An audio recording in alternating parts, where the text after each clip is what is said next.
A Biden-era program for Afghan refugees has funneled millions of dollars into Texas's cities and counties. This is Tuesday, December 2nd, 2025. Texas Scorecard presents the day's first news for the Lone Star State. The Texas Minute, with your host, Michael Quinn Sullivan. Thanks for spending part of your Tuesday with the Texas Minute. Dallas prosecutors have announced that they won't be seeking the death penalty for an illegal alien accused of beheading a man. More on that story coming up.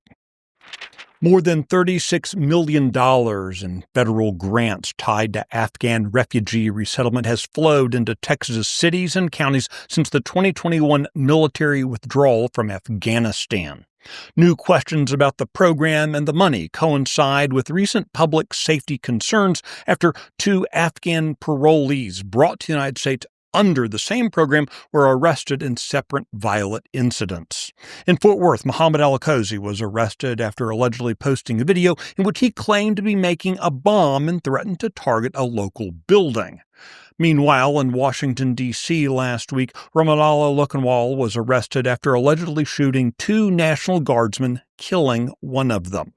Public grant data shows that Texas jurisdictions receive significant funding tied to the Biden-era program. For example, Harris County received more than $13.7 million, while Dallas County took in $5.7 million. Smaller jurisdictions such as Abilene, Amarillo, and Midland also received allocations ranging from hundreds of thousands of dollars to $1 million. The grants were administered through the U.S. Committee for Refugees and Immigrants, which describes its mission as promoting, quote, cultural pluralism and encouraging immigrants to maintain their languages and cultures while participating in American life. Democrats have dropped their legal challenges to Republicans' redistricting of Tarrant County's 4 commissioner court precincts. As a result, the new map will be in effect for the 2026 primary elections and beyond. The new lines increase the GOP partisan advantage on the 5-member governing body from 3-2 to 4-1. The dismissal is a big win for Tarrant County Judge Tim O'Hare, who had campaigned back in 2022 on drawing new commissioner precincts to better reflect the county's partisan makeup. The previous administration chose not to redraw the county's boundaries after the 2020 census. With just a week left before the filing deadline, State Representative Gary Van Dever of New Boston announced yesterday that he won't be seeking re-election in 2026.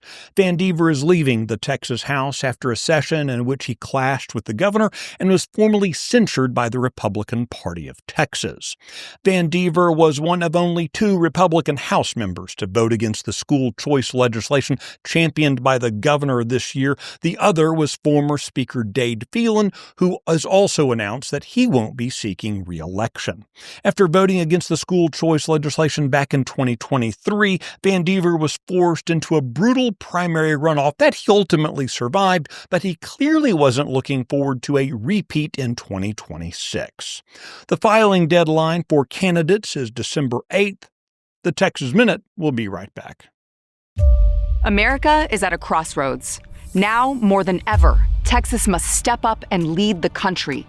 We don't have time to mess around. The only way to save America is with a strong Texas. You and I know this, but so do the enemies of life and liberty. Therefore, you and I have no choice but to stand up and fight. I'm Sarah Gonzalez, and to the enemies of liberty, I say, come and take it.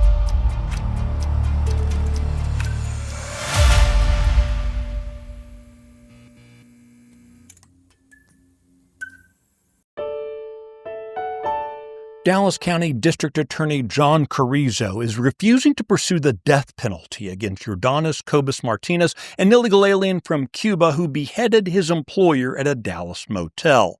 The September 10th incident achieved national notoriety for its particularly gruesome nature. Graphic security camera footage showed Cobas-Martinez kicking the victim's head down the motel driveway in front of a family. Because of his extensive criminal record in multiple states, Cobus Martinez had been set for deportation in early 2025, but was released by the Biden administration in the week before Donald Trump's inauguration. While Cobus Martinez has been indicted for capital murder, Carrizo's office has announced that it doesn't intend to try this as a death penalty case. This leaves life imprisonment without parole as the maximum available punishment. The Motel beheading is only the latest high-profile example of Carrizo's conduct as the county's district attorney. He's infamous for being soft on crime, having been dubbed "Let Him Go Carrizo" by his critics. You can find details on all the stories mentioned today and keep up with the latest news by visiting TexasScorecard.com. This edition of the Texas Minute was produced by Nick Shepard and based on the original reporting of Brandon Waltons, Aaron Anderson, and Travis Morgan. I look forward to seeing you out around the Lone Star State. Now let's go make it a great day.